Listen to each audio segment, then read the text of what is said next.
गंग गणपते नमो नमः। सुंदरकांड 10वां सर्ग भाग 2। हनुमान जी के अंतःपुर में सोए हुए रावण तथा गाढ़ निंदा में पड़ी हुई उसकी स्त्रियों को देखना।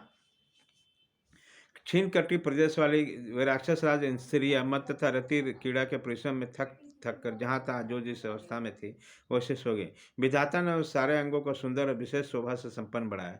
उस कोमल भाव के अंगों के संचालन द्वारा नाचने वाली कोई अन्य नृत्य निपुणा स्त्रियां गाढ़ निद्रा में सोकर भी वासना जागृत अवस्था की बातें नृत्य के अभिनय से सुशोभित हो रहे थे।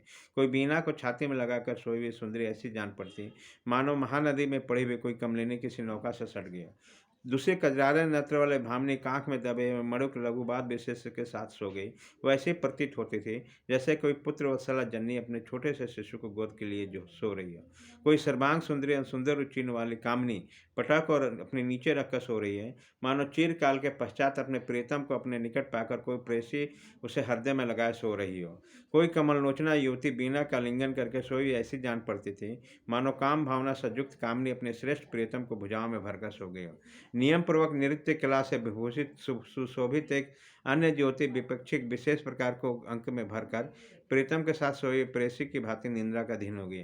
कोई मतवाले नयनों वाले दूसरी सुंदरी अपने स्वर्ण सदृश गौड़ कमल पुष्ट और मनोरम मंदिर से मृदंग को दबाकर गाढ़ निंद्रा में सो गई।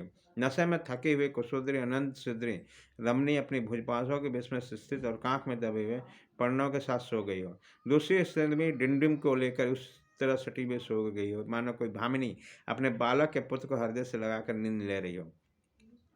मदिरा के मत से मोहित हुई कोई कमलनैनी नारी आडंबर नामक बात को अपनी भुजाओं से आलिंगन करके दबाकर प्रगाढ़ निद्रा में निमग्न हो गई। कोई दूसरी युवती निद्रावश जल में भरी हुई सुराही को लुढ़काकर भींगी अवस्था में बेसुध सो रही हो। उसी अवस्था में बसंत ऋतु में विभिन्न वर्ण के पुष्पों की बनी हुई और जल के छींटे से सिंची हुई माला के समान प्रतीत होती थी। निंद्रा के बल से पराजित हुई कोई अबला स्वर्ण में कलश के समान प्रतीत होने वाली अपने कूचों के हाथों में दबाकर सो रही हो। पूर्ण चंद्रमा के समान मनोहर मुख वाले दूसरी कमललोचना कामनी सुंदर नितर्म वाली किसी सुंदर आलिंगनी का करके मद में बिहल होकर सो गई हो।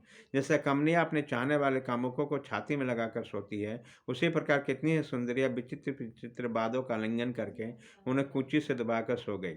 उन सबकी सेनाओं में एकांत पृथ्वी के कांत में बिछी हुए सुंदर सैया पर सोई एक रूपवती युवती को हनुमान जी देखा। वह मोती और मणियों से जड़े हुए आभूषणों से भांति भांति विभूषित थी और अपने शोभा से उस उत्तम भवन को विभूषित कर रही थी। वह गोरे रंग की थी, उसका अंग कांति स्वर्ण के समान दमक रहा था। वो रावण की प्रियतमा और उसके अंतःपुर की स्वामिनी थी। उसका नाम मंदोदरी था। वह अपने मनोहर रूप से सुशोभित हो रही थी, वहीं वहाँ सो रही थी। हनुमान जी ने उसी को देखा। रूप और यौवन की संपत्ति से युक्त वस्त्राभूषण से विभूषित मंदोदरी को देखकर महाभाव पवन कुमार ने अनुमान लगाया कि वही सीता है। फिर तो बानर युद्धपति हनुमान जी महान हर्ष से युक्त आनंदमन हो गए।